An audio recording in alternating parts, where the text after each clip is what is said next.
Yasir voice channel کے ناظرین کو ہمارا سلام پہنچے۔ ناظرین، بولان میڈیکل کالج میں مزدوری سے اسی ہسپتال کا سرجن بننے کی کہانی ڈاکٹر اعظم بنگلزئی نے کوئٹہ کے بولان میڈیکل کالج سے MBBS کیا، حصول تعلیم کے دوران اس کالج میں مزدوری کی اور اب اسی کالج کے ہسپتال سے بحیثیت سرجن منسلک ہیں۔ کوئٹہ سے تعلق رکھنے والے ڈاکٹر اعظم بنگلزئی نے بولان میڈیکل کالج میں مزدوری اور پھر سرجن بننے تک کا سفر طے کر کے ایک مثال قائم کر دی ہے۔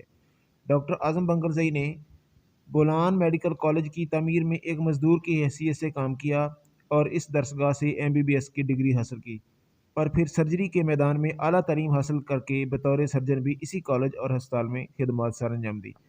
انڈیپینڈنٹ اردو سے گفتگو میں ڈاکٹر اعظم بنگلزئی نے بتایا کہ انہوں نے 1981 میں بولان میڈیکل کالج میں داخلہ لیا تھا اور تعلیم حاصل کرنے کے دوران انہی اخراجات پورے کرنے کی غرض سے پارٹ ٹائم ملازمت کی تلاش تھی۔ کسی نے بتایا کہ ان کے اپنے ہی کالج کی عمارت میں کام چل رہا ہے اور وہاں لوگوں کی ضرورت ہے۔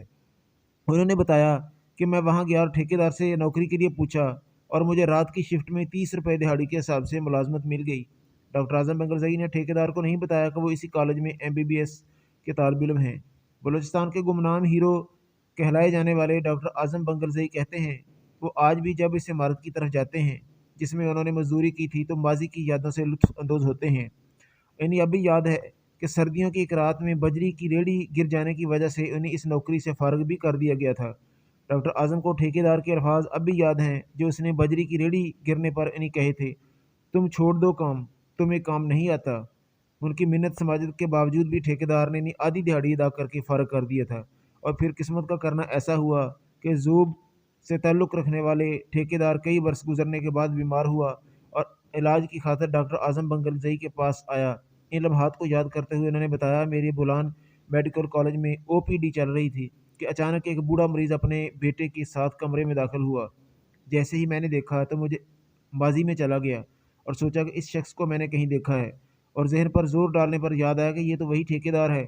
انہوں نے بتایا کہ اس وقت میں بڑا جذباتی ہو گیا، اور جب میں نے ان کا نام لیا تو انہوں نے کہا کہ آپ مجھے جانتے ہیں؟ میں نے کہا جی، میرا آپ سے گہرا رشتہ ہے۔